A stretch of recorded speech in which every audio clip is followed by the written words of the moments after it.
Shri Radha Raman institutes में आप सभी का बहुत बहुत स्वागत है। Welcome to Shri Radha Raman institutes.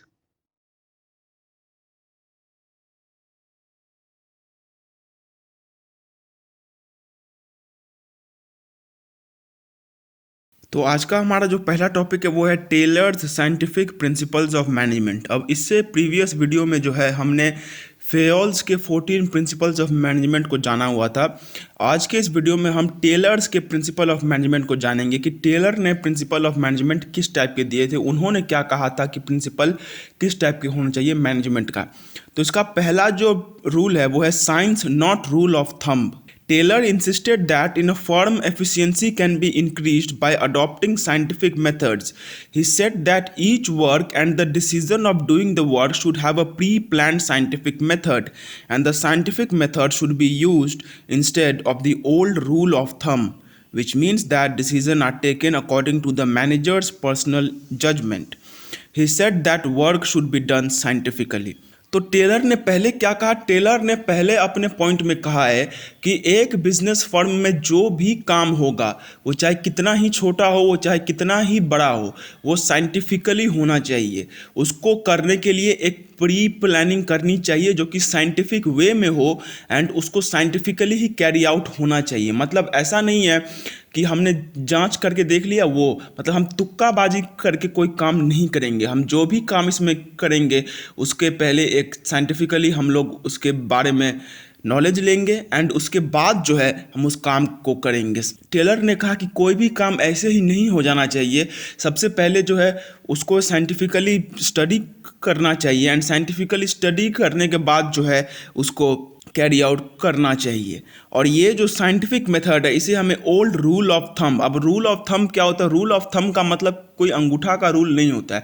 Rule of thumb का मतलब होता है कि बिना किसी रीज़न के कुछ करना, मतलब बिना किसी पर्टिकुलर कंक्लूजन पे आए कुछ करना। फॉर एग्जांपल, हम अगर अपने कंपनी में मैनेजमेंट कर रहे हैं एंड हमने अपने डीलर को बोल दिया कि जा के सामान ले आ, विदाउट थिंकिंग कि उसमें कितना लगेगा, क्या कुछ करना होगा, क्या हमें उसमें चाहिए, तो वो रूल ऑफ थंब कहलाएगा। मतलब जो अपने मन में आ रहा है उसके हिसाब से कर दो। तो टेलर ने क्या कहा कि जो मैनेजर के मन में आता है वो नहीं होना चाहिए, उसके जगह पर साइंटिफिकली एक मेथड कैरी आउट करके जो है चीज़ें होनी चाहिए। एंड ये जब होंगी तो ही एक कंपनी जो है अपना एफिशिएंसी अचीव कर सकता है। तो टेलर ने क्या कहा कि ताकि फर्म अपना एफिशिएंसी अचीव कर सके, इसके लिए जो है उसे साइंटिफिकली ही अपना काम करना चाहिए। रूल ऑफ थंब मतलब पुराने तरीकों से जैसे तैसे करके नहीं करना चाहिए। इसके बाद आता है harmony not Discord. Taylor said that the relationship between the employer and the employees should be complete harmony. Difference between the two will never be beneficial to either side. Management and workers should acknowledge and understand each other's importance. तो Taylor ने क्या कहा कि जो relationship है employer and employ का, उसमें harmony होना चाहिए। अब हार्मनी क्या होता है? हार्मनी होता है प्रेम भाव, मिलजुल के काम करना। तो टेलर ने क्या कहा है कि जो नौकरी दे रहा है और जो नौकरी कर रहा है उसके बीच में जो है टोटली पीस, हार्मनी, ये सब होना चाहिए। अगर उन दोनों के बीच में ये सब नहीं होगा तो वो कभी भी एक दूसरे के लिए बेनिफिशियल नहीं होंगी। एंड ये हम जानते भी हैं कि अगर एक फर्म में जो लोग काम कर रहे हैं, जो लोग काम करवा रहे हैं, अगर उनके बीच में झगड़ा चलता है या फिर उनके बीच में अच्छे रिलेशंस नहीं है तो वो इनडायरेक्टली ही सही लेकिन फर्म को अफेक्ट जरूर करता है। तो टेलर ने क्या कहा, ताकि ये सब ना हो इसके लिए फर्म जो है उसे अपने सारे लोगों के बीच में अच्छा रिलेशन रखना चाहिए, ना कि दुश्मनी या फिर कुछ बैड रिलेशंस होने चाहिए। Management and workers should acknowledge and understand each others importance. जितने भी मैनेजर्स हैं उनको अपना साथियों का जो इम्पोर्टेंस है उसे एक्नॉलेज करना चाहिए। ऐसा नहीं है कि उनको बोलना चाहिए कि नहीं मेरा ही ज़रूरत है, तुम्हारा ज़रूरत नहीं है। Everybody is of equal importance, and हर किसी का जो इम्पोर्टेंस है वो दूसरे को मानना चाहिए। तो टेलर ने कहा कि प्रेम भाव से काम करो, डिस्कॉर्ड से नहीं, मतलब झगड़े से काम मत करो। फिर है cooperation not individualism. Taylor said that the employers and employees should have mutual cooperation among themselves. They should work together and not individually. Only then can the firm achieve its goal and work efficiently. तो Taylor ने अपने third principal में क्या कहा है? Taylor ने अपने third principal में ये कहा है कि सभी लोग जो कि एक बिजनेस फर्म में काम कर रहे हैं उनके बीच में कोऑपरेशन होना चाहिए, मतलब उनके बीच में तालमेल अच्छे से बैठना चाहिए और सबको साथ मिलके एक लक्ष्य की तरफ काम करना चाहिए। Everyone together should work towards one goal. ऐसा नहीं होना चाहिए कि एक आदमी दूसरा काम कर रहा है तो दूसरा आदमी दूसरा काम कर रहा है, ऐसा नहीं होना चाहिए। उन सबको साथ में कोऑपरेशन के साथ एक सिंगल काम की तरफ ध्यान देना चाहिए और साथ में काम करना चाहिए, तभी वो फर्म जो है वो अपना गोल को अचीव कर पाएगा और एफिशिएंटली काम कर सकेगा। तो ये था कि कोऑपरेशन के साथ काम करो, इंडिविजुअलिज्म के साथ नहीं। सब कोऑपरेट करके काम करो, इंडिविजुअली काम मत करो। फिर है development of every person to his greatest efficiency. Taylor insisted that the effectiveness of a company also relies on the abilities and skills of the employees. Therefore each and every employee should be trained in such a manner that he works up to his greatest efficiency. तो Taylor ने क्या कहा कि firm जितना अच्छे से काम करेगा वो टोटली जो है वो उसके एम्प्लॉयज़ के स्किल्स के ऊपर में डिपेंड करता है। मतलब फर्म कितना एफिशिएंट होगा ये डिपेंड करता है कि फर्म के लोग जो कि उसमें काम कर रहे हैं वो कितना एफिशिएंट हैं। तो टेलर ने कहा ताकि लोग एफिशिएंट हो सके इसके लिए लोगों को ऐसी ट्रेनिंग मिलनी चाहिए जिससे कि वो लोग अपनी पूरी क्षमता के साथ काम कर सके। ऐसा नहीं होना चाहिए कि लोग बस अपनी आधी क्षमता के साथ काम कर रहे हैं। उनको इस तरीके से ट्रेनिंग दो कि हर एक आदमी जो कि फर्म में काम कर रहा है वो अपनी पूरी क्षमता के साथ काम करे। ऐसा ना हो कि कोई कम क्षमता के साथ काम कर रहा है तो कोई बहुत ज़्यादा क्षमता के साथ काम कर रहा है। जिसको जितना क्षमता उसके अंदर में है उसको उसी के साथ काम करना चाहिए। इस टाइप की ट्रेनिंग हमें हर एक आदमी जो कि हमारे बिजनेस फर्म में काम कर रहा है उसको देनी चाहिए। अब इसके बाद आता है relevance of the principles of management in today's business scenario. मतलब आज का जो बिजनेस सिनेरियो है, प्रेजेंट जो बिजनेस सिनेरियो है, उसमें फेयोल्स के जो प्रिंसिपल्स ऑफ मैनेजमेंट थे वो किस तरीके से रेलिवेंट थे उनको हम आज जानने वाले हैं। तो पहला है डिवीजन ऑफ वर्क। अब इसको समझने के लिए हम 3 कैटेगरीज में बांटेंगे। पहला है कि वो प्रिंसिपल है क्या, दूसरा है कि वो प्रिंसिपल का काम क्या है, एंड तीसरा है कि आज कल में वो किस तरीके से काम कर रहा है या फिर उसका प्रेजेंट सिचुएशन किस टाइप का है। तो पहला है डिवीजन ऑफ वर्क। तो डिवीजन ऑफ वर्क में क्या कहा फेयोल ने कि total task can not be perform by one person. Fayol ने कहा कि जो पूरा काम है वो कोई एक आदमी नहीं कर सकता है, वो सब लोगों को मिल के करना चाहिए। इसलिए जितना भी काम है उसको इक्वली बांट दो। लेकिन अभी क्या है कि degree of division of work varies from one firm to other. मतलब अभी जो है हर एक फर्म में लोगों को इक्वली काम नहीं दिया जाता है कि किसी को बहुत ज़्यादा तो किसी को बहुत कम। तो फेयोल ने कहा कि सबको इक्वल काम दो, लेकिन ये अभी मॉडर्न बिजनेस डेज में वैरी करता है। कोई कोई जगह पे मिलता है इक्वल काम, कोई कोई जगह पे इक्वल काम नहीं मिलता है। जबकि फेयोल के अनुसार ये हर एक बिजनेस फर्म में इक्वल काम का डिस्ट्रीब्यूशन होना चाहिए। फिर है authority and responsibility, the two must go together. तो टेलर ने क्या कहा कि अथॉरिटी और रिस्पॉन्सिबिलिटी जो है दोनों को साथ में चलना चाहिए। अब दोनों को साथ में चलना चाहिए का मतलब क्या होता है? दोनों को साथ में चलना चाहिए का मतलब ये होता है कि जिसका जितना अथॉरिटी है उसको उसके हिसाब से ही रिस्पॉन्सिबिलिटी दो। मतलब जो जितना हाई लेवल पे है उसको उतना हाई लेवल का काम और जो जितना लो लेवल पे है उसको उतना लो लेवल का काम। मतलब एक आदमी जिस लेवल पे काम कर रहा है उसको उसी लेवल का काम मिलना चाहिए। लेकिन मॉडर्न डेज में क्या होता है कि कुछ कुछ केसेस में ये नहीं होता है।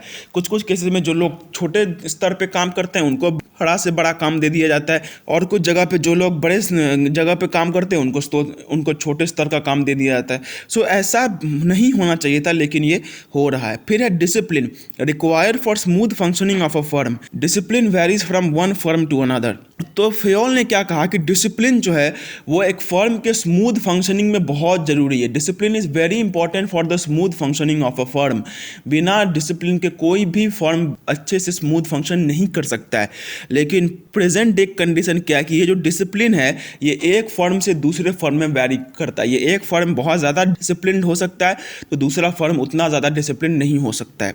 फिर है यूनिटी ऑफ कमांड। अब यूनिटी ऑफ कमांड को फेयोल ने कहा है कि इसको फॉलो होना चाहिए, मतलब एक आदमी जो है उसको एक ही जगह से ऑर्डर मिलना चाहिए, उसको एक ही आदमी ऑर्डर दे सकता है। लेकिन मॉडर्न डे में क्या होता है कि सम केसेस में एम्प्लॉय जो है उनको दो बॉसेस से भी रिपोर्ट करना पड़ता है। मतलब अभी जो हमारा बात था कि हमें सिर्फ एक ही आदमी से काम मिलना चाहिए, दो या उससे ज़्यादा आदमियों से नहीं, वो नहीं हो रहा है। हम जो है बहुत केसेस में दो या दो से ज़्यादा आदमी ही ऑर्डर देते हैं। एक आदमी एक ऑर्डर देता है तो दूसरा आदमी दूसरा ऑर्डर देता है। फिर है unity of direction usually followed. अब यूनिटी ऑफ डायरेक्शन में क्या कहा था फेयोल ने कि इसको फॉलो होना चाहिए। सभी लोग जो कि एक बिजनेस फर्म में काम कर रहे हैं उन सभी को साथ में एक पर्टिकुलर गोल के साथ काम करना चाहिए। They should together work towards achieving one goal. लेकिन सम बिजनेस में क्या होता है कि मैट्रिक्स स्ट्रक्चर अडॉप्ट होता है। मतलब मैट्रिक्स स्ट्रक्चर मतलब कि सभी जो लोग हैं वो लोग डिफरेंट गोल्स के लिए भी काम कर सकते हैं। तो ये जो यूनिटी ऑफ डायरेक्शन है ये भी उतना हद तक फॉलो नहीं होता है। फिर है subordination of individual interest to common interest essential for common good. तो फेयोल ने क्या कहा था कि जो इंडिविजुअल का इंटरेस्ट है एंड जो कॉमन इंटरेस्ट है फर्म का, वो दोनों सेम होने चाहिए। मतलब जहाँ पे किसी एक लेबर की भलाई है, फर्म की भी भलाई उसी जगह में होनी चाहिए। लेकिन कुछ एम्प्लॉयज़ इसको फॉलो नहीं करते हैं, मतलब कुछ जगहों पे ये फॉलो नहीं होता है। लेबर का चाहे भलाई किसी में भी हो, फर्म अपना भलाई अलग से देखती है, एंड फर्म का भलाई चाहे किसी में भी हो, लेबर अपना भलाई अलग से देखता है। सो ये नहीं फॉलो हो रहा है उतना। फिर रेम्यूनरेशन के बारे में क्या कहा फेयोल ने कि वो रेम्यूनरेशन जो है वो जस्ट एंड फेयर होना चाहिए। मतलब वो जितना होना चाहिए वो उतना ही होना चाहिए, उससे ज़्यादा भी नहीं, उससे कम भी नहीं, और वो फेयर होना चाहिए, मतलब एक ठीक ठाक अमाउंट का होना चाहिए। लेकिन this principle is violated in many cases. बहुत सारे केसेस में ये वायलेट हो जाता है। It is violated in many cases. बहुत सारे केसेस में ये फॉलो नहीं होता है। So this is how remuneration जिसको फेयर होना चाहिए था वो बहुत केसेस में फेयर नहीं हो रहा है। फिर इसके बाद आता है centralisation and decentralisation. Not be to centralised और टू डिसेंट्रलाइज्ड। अब सेंट्रलाइजेशन क्या होता है एंड डिसेंट्रलाइजेशन क्या होता है? सेंट्रलाइजेशन का मतलब होता है कि जो भी डिसीजन मेकिंग पावर है वो कुछ ही लोगों तक सिमट के रह जाएगी, जबकि डिसेंट्रलाइजेशन का क्या मतलब होता है कि जो भी डिसीजन लेने का पावर है वो बहुत लोगों तक रहेगा। तो फेयोल ने क्या कहा कि एक बिजनेस फर्म में ना ही बहुत डिसेंट्रलाइजेशन होना चाहिए और ना ही बहुत सेंट्रलाइजेशन होना चाहिए। वो जो फर्म है उसको मीडियम में होना चाहिए, मतलब कि ज़्यादा लोगों के पास उसका डिसीजन लेने का पावर भी नहीं होना चाहिए और बहुत कम लोगों के पास भी उसका डिसीजन लेने का पावर नहीं होना चाहिए। वो जो डिसीजन लेने का पावर है वो इक्वल होना चाहिए। लेकिन अभी जो है ये भी फर्म फॉलो नहीं करते हैं। कुछ कुछ फर्म्स में होता ही है कि जो डिसीजन है वो कुछ ही लोग मिलके on the behalf of the whole firm ले लेते हैं, एंड कुछ कुछ जगह पे बहुत सारे लोग मिलके इस डिसीजन को लेते हैं। फिर है scalar chain usually followed in most cases may be violated to speed of communication. तो स्केलर चेन क्या है? स्केलर चेन का मतलब होता है कि अगर कोई इन्फॉर्मेशन एक डिपार्टमेंट से दूसरे डिपार्टमेंट में जाना है तो उस इन्फॉर्मेशन को पहले हर एक लोग के थ्रू होके जाना चाहिए, एंड तब जिस आदमी के पास उसको पहुंचना है उसके पास पहुंचना चाहिए। इससे क्या होगा कि हर एक आदमी जो कि उस फर्म में है उसको उसका नॉलेज रहेगा कि फर्म में अभी हो क्या रहा है, एंड इससे जो है हर एक आदमी भी जान पाएगा, एंड उसके हिसाब से अगर उसे कुछ मदद भी देना होगा तो वो दे पाएगा। एंड फेयोल ने ये भी कहा था कि अगर इतना ज़्यादा समय नहीं है कि हर एक के पास से इन्फॉर्मेशन जा सके, देन इन दैट केस वो जो इन्फॉर्मेशन है वो डायरेक्टली फ्लो कर सकता है। फॉर एग्जाम्पल, अगर डिपार्टमेंट ए के मैनेजर को डिपार्टमेंट बी के मैनेजर से मिलना है तो डिपार्टमेंट ए का जो मैनेजर है उसे अपने सीईओ को बोलना चाहिए, फिर वो सीईओ जो है उसके बोर्ड ऑफ डायरेक्टर्स को बोलेगा, फिर वो बोर्ड ऑफ डायरेक्टर जो है वो ओनर को बोलेगा, फिर जो ओनर है वो दूसरे डिपार्टमेंट के बोर्ड ऑफ डायरेक्टर को बोलेगा, फिर वो जो दूसरे डिपार्टमेंट का बोर्ड ऑफ डायरेक्टर है वो दूसरे डिपार्टमेंट का सीईओ को बोलेगा, एंड दूसरे डिपार्टमेंट का सीईओ फाइनली दूसरे डिपार्टमेंट का मैनेजर को बोलेगा, एंड तब जाके वो दोनों डिपार्टमेंट्स के मैनेजर आपस में मिल सकते हैं। लेकिन अगर ऐसा हुआ कि समय बिल्कुल भी नहीं है तो उस समय वो जो डिपार्टमेंट ए का मैनेजर है वो डिपार्टमेंट बी का मैनेजर से साथ में भी मिल सकता है। लेकिन अभी क्या हो रहा है मॉडर्न सिचुएशंस में कि लोगों के पास टाइम नहीं है, तो टाइम नहीं होने के कारण एंड जल्दीबाजी में डिसीजन लेने के कारण, ताकि कम्युनिकेशन जल्दी से जल्दी हो सके, उसके लिए इस लॉ को वायलेट भी किया जाता है। मतलब ये जो रूल है कि स्केलर चेन में, मतलब एक पर्टिकुलर चेन में सारी इंफॉर्मेशन जाने चाहिए, ये वायलेट होता है ताकि कम्युनिकेशन स्पीड में हो सके। फिर इसके बाद आता है order, use to avoid chaos, degree of order में वेरी। अब फेयल ने क्या कहा था कि एक फर्म में जो है ऑर्डर होना चाहिए, मतलब एक पर्टिकुलर ऑर्डर में ही सब कुछ होना चाहिए और उसके ही अलावा कुछ भी नहीं होना चाहिए। लेकिन मॉडर्न बिजनेस वर्ल्ड में क्या होता है कि ये जो डिग्री ऑफ ऑर्डर है ये वायलेट करता है, ये एक फर्म से दूसरे फर्म में अलग होता है। फिर आता है equity, employees have to be equitable to ensure good relationship with employees. अब फेयल ने क्या कहा कि जितने भी लोग हैं उन सब के बीच में इक्विटी होना चाहिए, मतलब सब लोग इक्वल हैं फर्म के सामने में। लेकिन ये जो केस ऑफ इनइक्विटी है ये बहुत केसेस में देखा जाता है। तो एम्प्लॉयज़ जो हैं उनको इक्विटेबल होना चाहिए ताकि गुड रिलेशंस हो सके। The employees should be equal, सभी एम्प्लॉयज़ फर्म के सामने इक्वल हैं। लेकिन ये जो केस ऑफ इनइक्विटी है कि नहीं सभी इक्वल नहीं है, ये भी बहुत केसेस में रिपोर्ट किया जाता है। इसके बाद आता है stability of tenure, it must be maintained. अब फेयल ने क्या कहा कि जो टेन्योर है वो मेंटेन होना चाहिए, मतलब एक जो आदमी है उसे एक पर्टिकुलर समय के लिए काम करना चाहिए। He should work for a particular time, उसका उतना जल्दी जो है वो ट्रांसफ़र नहीं होना चाहिए, मतलब उसका जो नौकरी है वो एक स्टेबल पीरियड के लिए होना चाहिए। लेकिन ये जो है ये भी बहुत केसेस में मेंटेन नहीं होता है, उसका जो है जल्दी ट्रांसफ़र करवा दिया जाता है, उसका जो है एक काम करने से दूसरे काम में शिफ्ट कर दिया जाता है, मतलब उसका जो टेन्योर है वो जितने सालों के लिए काम करेगा वो फिक्स नहीं है। फिर है इनिशिएटिव। अब फेयल ने क्या कहा कि employees should give suggestions and employees must receive them. अब इनिशिएटिव में फेयल ने क्या कहा था कि जितने भी एम्प्लॉयज़ हैं वो फर्म के बेनिफिट के लिए जो कुछ भी लगेगा, मतलब फर्म के बेनिफिट के लिए जो कुछ भी अच्छा है उनको वो बोलना चाहिए। What ever is necessary for the firms benefit, वो उन लोगों को बोलना चाहिए एंड फर्म्स को उन्हें रिसीव करना चाहिए ताकि फर्म और अच्छे से काम कर सके। लेकिन कुछ कुछ एम्प्लॉयर्स जो होते हैं वो इसे नहीं अलाउ करते हैं, मतलब वो नहीं अलाउ करते हैं अपने एम्प्लॉयज़ को कि वो फर्म के लिए कुछ सजेस्ट कर सके। इसके बाद आता है स्पिरिट द कॉर्प्स। इसमें क्या कहा कि रेलिवेंट फॉर ऑल, ये जो है ये हर एक फर्म में चाहिए, हर एक फर्म में जो भी लोग काम कर रहे हैं उनके बीच में एक स्पिरिट वर्क होना चाहिए, सबके बीच में एक स्पिरिट के साथ काम करने की इच्छा होनी चाहिए। लेकिन बहुत सारे फर्म्स में इसका लैक है, there is a lack of spirit de corps. Spirit de corps जो है वो बहुत फॉर्म्स में लैक करता है, वो बहुत फॉर्म्स में उतना ज़्यादा नहीं होता है। इसके बाद आता है comparison of Taylor's and Fayol's principle of management. Taylor और फेयल्स के प्रिंसिपल ऑफ मैनेजमेंट में क्या डिफरेंस है? तो पहले टेलर का प्रिंसिपल क्या कहता है कि it is concentrated on low level management. Taylor का जो प्रिंसिपल है वो लो लेवल ऑफ मैनेजमेंट तक सीमित है, वो लो लेवल ऑफ मैनेजमेंट जब होगा तब वो काम आएगा। लेकिन फेयल का जो प्रिंसिपल है वो टॉप लेवल ऑफ मैनेजमेंट के लिए है, वो हर एक लेवल ऑफ मैनेजमेंट के लिए नहीं है। वो जब हाई लेवल ऑफ मैनेजमेंट हो रहा है तब फेयल के प्रिंसिपल की जरूरत पड़ती है।